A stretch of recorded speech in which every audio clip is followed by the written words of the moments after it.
বেফাক প্রতিষ্ঠার ৪৮তম বছরে দাঁড়িয়ে যদি এরকম কেউ প্রশ্ন করে যে বেফাক গঠন করায় কওমি অঙ্গন কি পেল কি হারালো, আমরা গঠনমূলক সমালোচনা করতে প্রস্তুত আছি এবং আমাদের দর্শকদেরকেও বলবো, যখন আমরা কোনো গঠনমূলক সমালোচনা করব সেটা যদি গ্রহণ করার মতো হয় আপনারা সেটাকে গ্রহণ করবেন, এবং আমরা যদি সেই গঠনমূলক সমালোচনায় যাই আমাদেরকে একটু ক্ষমাসুন্দর দৃষ্টিতে দেখবেন আপনারা যদি কষ্ট পেয়ে থাকেন।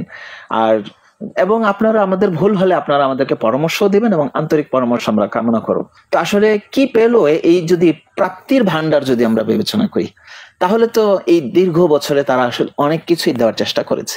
আপনি দেখবেন আমাদের যদি এই বোর্ড গঠন না হতো তাহলে কি হতো? আমরা কি তাহলে এক একটা প্রতিষ্ঠান আলাদা আলাদা ভাবে ছড়িয়ে ছিটিয়ে থাকবো? এই বেফাক হলো আমাদের একটা ঐক্যের প্ল্যাটফর্ম, যেখানে আমরা সকল কওমি মাদ্রাসাগুলো এক হতে পেরেছি। এক হওয়ার জন্য আমাদের একটা কেন্দ্র তৈরি হয়েছে বেফাকের মাধ্যমে। এটি আমাদের কত বড় প্রাপ্তি।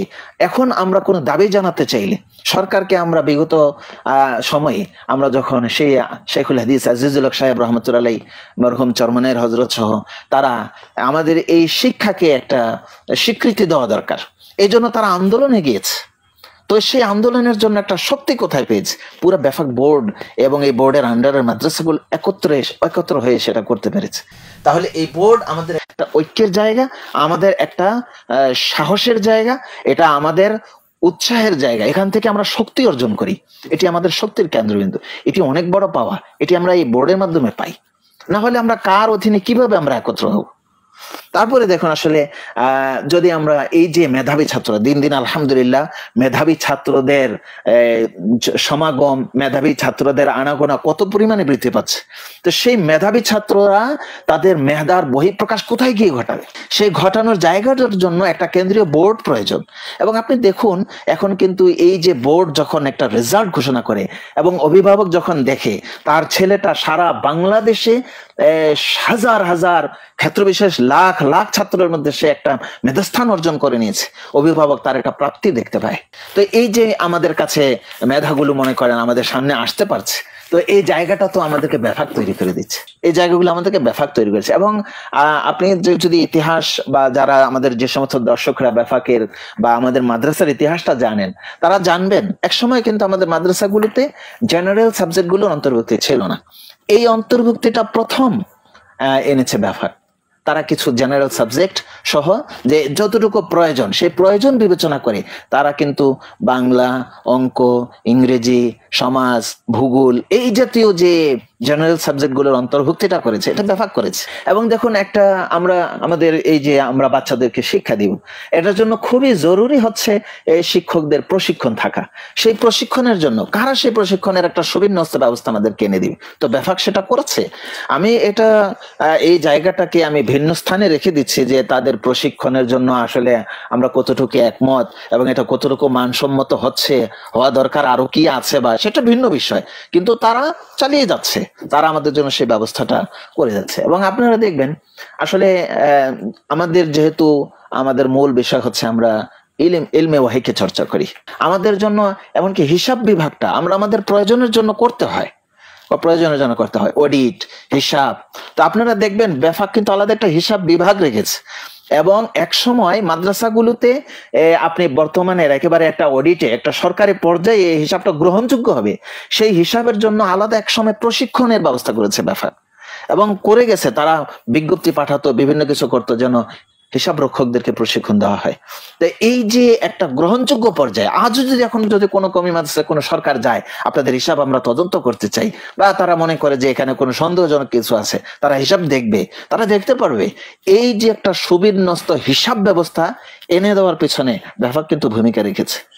তো এরপরে দেখুন আসলে আমাদের এই যে সমাজের মধ্যে মনে করেন একেবারে গ্রাম পর্যায়ে আপনি বলতে পারবেন না যে সেখানেও কিন্তু অনেক, এটা বাস্তবতাকে তো আর আমরা এড়িয়ে যেতে পারি না। গ্রাম পর্যায়ে হয়তো এই পরিমাণে গবেষক আলেম আপনি অতটা হয়তো নাও পেতে পারেন, কিন্তু একটা বেফাক বোর্ড আপনাকে গ্রাম পর্যায়ে ঠিক একই সিস্টেমে একই কারিকুলামে একটা শিক্ষা ব্যবস্থা পৌঁছে দিচ্ছে। এবং তারা আপনি লক্ষ্য করবেন অন্য এখনো পর্যন্ত বেফাকের বাইরের অন্যান্য বোর্ডগুলো বেফাকের মতো এত গুছালো একটা পরীক্ষা ব্যবস্থা উপহার দিতে পারছে না। তাদের কিছু সীমাবদ্ধতা বা কোনো ত্রুটি নেই, আমি সেটা বলছি না, তবুও তারা যতটুকু এনে দিয়েছে এতটুকুই অন্য বোর্ডগুলো এনে দিতে পারেনি। এই যে মনে করুন আমাদের অঙ্গনেও ঠিক একেবারে একটা জেনারেল ব্যবস্থার সাথে টক্কর দিয়ে পাল্লা দিয়ে চলা, এর জন্য আপনার প্রবেশপত্রের ব্যবস্থা থাকা, এর জন্য হলের সুবিন্যস্ত ব্যবস্থা থাকা, নিগরানির একটা মজবুত ব্যবস্থা থাকা, এবং এই নিগরানিগুলোকেও আবার ইন্সপেকশন করার জন্য নানা রকম পর্যবেক্ষণ টিম থাকা, এই বিভিন্নভাবে যে একটা ব্যবস্থাপনা আমাদেরকে এনে দিয়েছে, এগুলো ব্যাপক করেছে। আমি প্রাপ্তির বিষয়গুলোকে হয়তো সামনের কোনো প্রশ্নে আমি এসে আরো বিষয়গুলোকে আলোচনা করব। প্রাপ্তির খাতা তো অনেক দীর্ঘ হবে, আর যদি আমরা পাশাপাশি আপনার যেটা আপনি বলেন যে আসলে কি পেলাম আর কি পেলাম না, বা আমাদের কি আমরা কি পেলাম কি হারালাম, যদি এই প্রশ্নে আসে, তাহলে আমাদের বেফাকের কিছু নেতিবাচক দিক নেই, আমি সেটা বলছি না। যেমন এখানে আমি যদি কিছু দিক নিয়ে আসি, বেফাক আসার কারণে আমাদের অনেক কিছু আমরা পেয়েছি, কিছু জিনিস আমরা হারাইনি তা নয়। আপনি লক্ষ্য করবেন যে এখন কিন্তু একজন আলোচক যিনি সবক পড়াচ্ছেন, তো সে চাইলে কিন্তু আগের মতো তিনি এত স্বাধীন নন। তাকে কি করতে হবে, আগে যখন তর্জমাতুল কোরআন দিয়ে আমি একটা উদাহরণ দিই। তর্জমাতুল কোরআনে এক সময় এই কোরআনের যে গভীরতা ব্যাপকতা, এর কারণে শিক্ষক চাইলে সে যে কোনো দিকের আলোচনায় যেতে পারতো, এই দিকে যাবে ওই দিকে যাবে, এবং সূক্ষ্ম থেকে সূক্ষ্ম বিষয়গুলো অনেক সময় তুলে ধরতে পারতো। এখন তাকে কি করতে হবে, বেফাক কি চায় এগুলোকেই দেখতে হবে তাকে। সুতরাং এই নির্দিষ্ট গণ্ডির বাইরে সে যেতে পারবে না। তাহলে এই যে তার বাইন্ডিং চলে আসলো, এটা কিন্তু বেফাকের কারণে। হ্যাঁ, তো এই যে আবার চিন্তা করে দেখুন, আপনি লক্ষ্য করে দেখবেন যে সমস্ত ক্লাসে বেফাক নাই, সেখানে অনেক মাদ্রাসাতে নানান রকম সংস্কার তারা নিয়ে এসেছে। তো কিন্তু আপনি এখন বেফাকের যে জামাতগুলো আছে সেখানে কিভাবে সংস্কার করবে?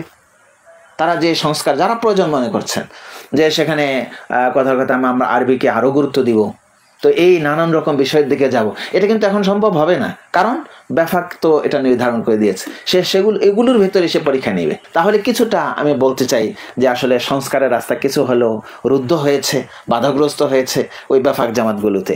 এবং আপনি আরো যদি করেন, বেফাকের ফলাফলের প্রতি গুরুত্ব দিতে গিয়ে এমনও প্রতিষ্ঠান আছে যেখানে আসলে যতটা না আমরা রেজাল্টের গুরুত্ব দিচ্ছি, এটি কিন্তু ইলমে ওয়াহির চর্চার ক্ষেত্র মাদ্রাসাগুলো। তো সেখানে যদি আমরা এত বেশি রেজাল্টকে গুরুত্ব দিয়ে ফেলেছি, অনেক মাদ্রাসায় যে পরিমাণ তার ইলমি তারাক্কি হয়েছে, রেজাল্টের ফলাফলের তারাক্কি হয়েছে, সেই পরিমাণ আমলের তারাক্কি হয়নি। এই যে আমরা লক্ষ্য করলাম যে এখানে যে পরিমাণ ইলমের তারাক্কি হওয়ার কথা ছিল, তো সেটা হয়তো হয়েছে, কিন্তু এই পরিমাণ আমলের তারাক্কি হয়নি। তো এটা কেন? ওই যে তাদেরকে রেজাল্ট ভালো করার চাপ তারা নিয়েছে, কিন্তু ছেলেদেরকে আমূলীভাবে গড়ে তোলার জন্য সেই পরিমাণ চাপটা নেই। আলহামদুলিল্লাহ, কওমি মাদ্রাসা কওমি অঙ্গনের সেই সৌন্দর্য ম্লান হবে না, ইনশাআল্লাহ দিন দিন সেটা এগিয়ে যাবে, কিন্তু আমি বলছি এই তুলনামূলকভাবে। এবং আপনি লক্ষ্য করবেন যে সমস্ত ছেলেগুলো এই নেশায় পড়ছে যে তাকে ভালো ফলাফল করতে হবে, আপনি দেখবেন আমাদের কওমি অঙ্গনের একটা চমৎকার সৌন্দর্য হলো তাকরার, এই যেটাকে আমরা আরেক ভাষায় বলি গ্রুপ স্টাডি। তাহলে এই যে তাকরারের মাধ্যমে একটা ছেলে কত রকমের উপকারিতা পাচ্ছিল, তাকরারের দ্বারা কি উপকারিতা হচ্ছে সেদিকে আমরা যদি না গেলে একেবারে কমপক্ষে যদি এই কথাটুকু বলি, আমাদের কওমি মাদ্রাসাগুলোতে কোনো কোচিং এর প্রয়োজন হচ্ছে, কেন হচ্ছে না? তাকরারের কারণে। আমাদের কওমি মাদ্রাসাগুলোতে প্রাইভেট পড়তে হচ্ছে না, কেন হচ্ছে না? এটা তাকরারের কারণে। এই যে তাকরারের এত উপকারী একটা বিষয়, এটা এখন অনেক মাদ্রাসাগুলোতে কি হচ্ছে, এখন ছেলেরা তাকরারের প্রতি যথেষ্ট আগ্রহী না, প্রয়োজন পরিমাণ করছে আর করছে না। সাপ্তাহিক তাকরার, আরো কত রকমের তাকরারের গুরুত্ব ছিল একসময়, এখন এগুলো ধীরে ধীরে লোপ পাচ্ছে, এগুলোর মধ্যে হ্রাস এসে যাচ্ছে। কেন হচ্ছে? এটা এই কারণে যে তাদের মধ্যে থাকে আমি যে সময়টা একটা ছেলেকে তাকরার করাবো সেই সময় আমার মেধা আছে, আমি বুঝি, তাহলে আমি এই সময়টা নিজে আমি পড়াশোনা করলে আমি নিজে অগ্রসর হতে পারবো। তো এই যে তাকরার থেকে তাদের একটা বিমুখতা। এবং আপনি লক্ষ্য করবেন ছেলেদের মধ্যে যারা ভালো রেজাল্ট করতে চায় তারা কি করে, তারা অনেকে চিন্তা করে যে আমি 3 সোয়াল কতটুকুর মধ্যে আসে, 4 সোয়াল কতটুকুর মধ্যে আসে, আমি এতটুকু পড়াশোনা করবো। অথচ একসময় কিছু ছেলে ছিল যে কথার কথা এটা আমার গুরুত্বপূর্ণ কিতাব, আমি সরহেবে কায় জামাতে পড়ি, সরহেবে কায় কিতাবটাকে আমি আদ্যপান্ত পড়ব, কিন্তু এখন সেটা অনেকে করবে না। কেন করবে না? যে 3 সোয়াল এতটুকুতে হয়ে যায়। 4 সোল এতটুকু তো হয়ে যায়। তরজমাতুল কোরআন 7 পারার ভিতরে হয়ে যায়, তাহলে আমি আরো 8 পারা 15 পারার মধ্যে বাকিটা আমি পড়বো না। কেন পড়বো না? ওখান থেকে সোয়াল আসে না, মানে সোয়ালের প্রয়োজন নেই আমার, 3 সোয়াল হয়ে যাবে এর ভিতরে। তাহলে এই যে একটা পূর্ণ কিতাব না পড়ার যে একটা ক্ষতি, এই ক্ষতিটা কিন্তু এর কারণে হচ্ছে। তারপর আপনি যদি লক্ষ্য করেন, আসলে এই যে বেফাকের কারণে একজন উস্তাদ, সে তার যে একটা মেধা আছে, সে নিজেকে আরো যে তার মেধাগুলোকে যে সে বিকশিত করে তুলবে, সেগুলোর ক্ষেত্রেও কিন্তু একটা বাধা হচ্ছে কি, তাকে প্রচুর পরিমাণে সময়, ছেলেদেরকে তৈরি করার পেছনে তাকে অনেক বেশি শ্রম দিতে হয়, তাকে প্রচুর পরিমাণে সময় ব্যয় করতে হয়। নতুবা সে চাইলে বিভিন্ন ফানের উপরে, বিভিন্ন বিষয়ের উপরে নিজেকে অনেক যোগ্য করে তুলতে পারতো, আরো বেশি অধ্যবসায় করতে পারতো। তো সেগুলোর ক্ষেত্রে কিন্তু একজন শিক্ষক, তাকে তার মেধাটাকে এখন ছাত্রদের পেছনে খরচ করতে হবে। কেন? ছাত্রদের পেছনে সে চাইলে এখন অন্যভাবে খরচ করতে পারতো, কিন্তু এই ব্যাপকের ফলাফল ভালো করার জন্য তাকে দীর্ঘ মেধা এবং সময় বের করতে হবে। আরো কিছু বিষয় রয়েছে, তো চলুন আমরা আসলে বিষয়টাকে আর দীর্ঘ না করে পরবর্তী প্রশ্নের দিকে যাই। ধন্যবাদ মোহতারাম, অনেক চমৎকার উত্তর দিয়েছে।